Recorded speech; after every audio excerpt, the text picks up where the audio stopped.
뜨린 여러분, 안녕하세요. 여러분들께 조금이나마 도움이 되고 싶어서 뜨린이 특강을 만들게 되었습니다. 제 채널에는 여러 가지 영상들이 있는데요. 코바늘 기초기법 영상은 없었어요. 그래서 이번에 저도 복습도 하고 여러분들과 함께 공부하는 마음으로 준비를 했는데요. 그래서 저를 어떤 선생님이라기보다는 같이 코바늘 스터디하는 동료로 생각해 주시면 좋을 것 같습니다. 코바늘 독학이 가능할까요? 결론부터 말씀드리면 가능합니다. 저도 독학으로 시작을 했거든요. 여기서 말씀드리는 독학은 어떤 오프라인 공방에 가서 선생님께 직접 배우는 게 아니라 집에서 스스로 책이나 유튜브를 찾아서 해보는 걸 말씀드리는 거예요. 저 같은 경우에는 책을 먼저 샀었어요. 그런데 책을 보다 보니까 좀 어려운 부분이 있더라고요. 그래서 유튜브로 넘어와서 유튜브에서 많이 배운 케이스거든요. 자, 코바늘 독학하기 전에 어떤 것들을 미리 준비하면 좋을지 한번 살펴볼게요. 첫 번째, 나에게 맞는 유튜브 선생님 찾기. 코바늘 영상은 대체적으로 길어요. 1시간 이상 되는 것들도 있거든요. 그렇게 오랜 시간을 함께 떠야 하기 때문에 나와 선생님이 맞지 않으면 중간에 포기하기가 쉽습니다.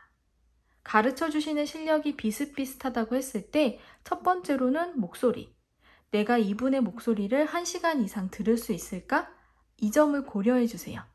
차분한 목소리를 좋아하시는 분도 계실 테고 명랑하고 밝은 목소리를 좋아하시는 분들도 계시겠죠? 개인의 취향에 맞게 선택을 해주시면 됩니다. 두 번째로는 속도. 속도도 중요한데요. 나는 천천히 여러 번 반복해서 알려주시는 분이 좋아. 그러실 수도 있고 반대로 난 그러면 너무 답답하고 지루해. 빨리빨리 넘어갔으면 좋겠어. 그러신 분도 계시겠죠. 그거에 맞게 선택을 해주세요. 세 번째로는 작품입니다. 그분의 채널에 내가 뜨고 싶은 작품이 많으면 좋겠죠. 그러면 빨리 배워서 저 작품을 뜨고 싶다. 그런 동기부여가 되거든요. 그래서 내가 뜨고 싶은 작품이 많은 채널을 선택하시는 것도 좋아요. 한 가지 채널이 아닐 수도 있고 두세 가지 채널이 될 수도 있겠죠. 그렇게 여러분에게 맞는 채널을 한번 찾아보세요. 두 번째로 쉬운 코바늘 책을 한두 권 정도 구매하시는 걸 추천해 드릴게요. 유튜브 영상을 보고 열심히 따라서 뜨다 보면 그 영상 속에 있는 작품은 뜨실 수 있을 거예요. 하지만 도안 보는 게 좀 어려우실 수 있습니다. 그래서 책에 나와 있는 뜨기 기법이나 기호들을 익히시면 좋아요. 사슬뜨기는 이렇게, 짧은뜨기는 이렇게 표시하거든요. 이런 것들이 눈에 익게 되면 도안 보는 방법도 자연스럽게 익히게 됩니다. 그리고 내가 관심 있는 분야가 있을 거예요. 담요면 담요, 가방이면 가방, 인형이면 인형. 내가 뜨고 싶은 작품과 관련된 책도 한 권쯤 구매하시면 좋아요. 왜냐면 그 책들에 꿀팁이 담겨 있습니다.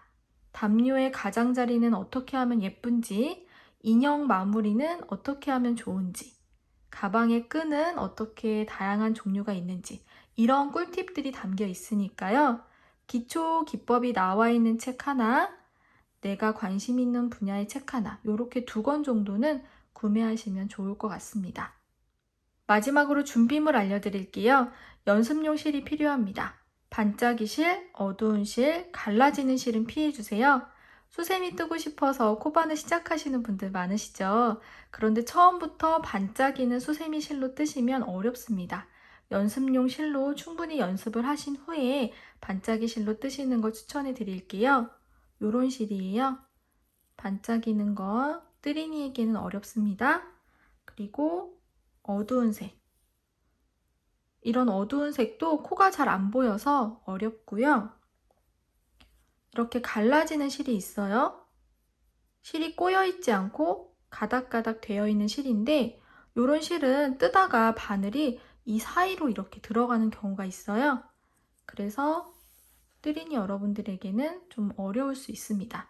이런 실은 피해 주시고요. 제가 권장하는 실은 5호, 6호, 7호 정도 사용하는 그 정도 두께의 부드러운 실이에요. 이번 뜨린이 특강에서는 이 실을 사용하려고 합니다. 필 트위스트 마크라메라는 실인데요. 제가 이 실을 사용하는 이유는 두께가 적당해요. 5호부터 7호까지 사용할 수 있는 실이고 아까 그 실처럼 가닥가닥 갈라지는 실이 아닙니다. 두께가 살짝 있는데도 부드러운 편이에요. 코도 잘 보이고요. 그래서 빨간색으로 선택을 했습니다. 꼭 이 실 아니어도 돼요. 집에 갖고 계신 실이 있다면 이게 적당할지 궁금하시다면 댓글로 남겨주세요. 그러면 제가 검색해 보고 적당한지 알려드리도록 할게요. 다음으로 코바늘이 필요합니다. 저는 이 코바늘 사용하고 있고요.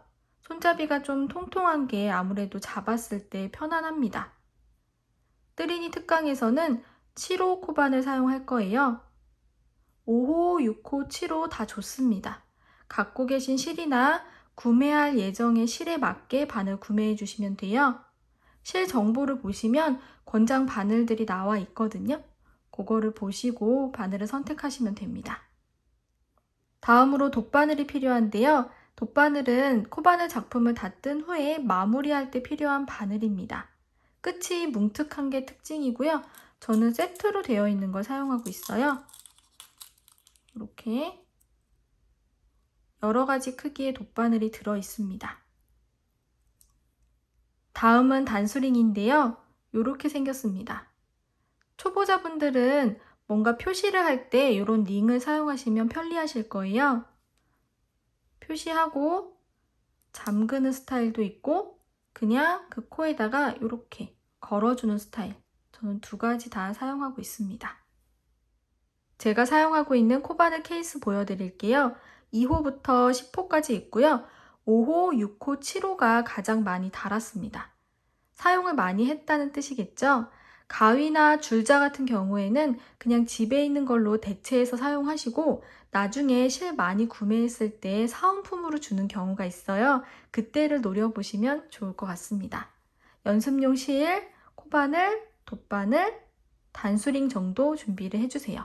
그러면 다음 영상에서 실 감는 방법, 코바늘 잡는 방법 이런 기본 자세 배워보고 사슬뜨기까지 해볼게요. 오늘 영상 봐주셔서 감사합니다.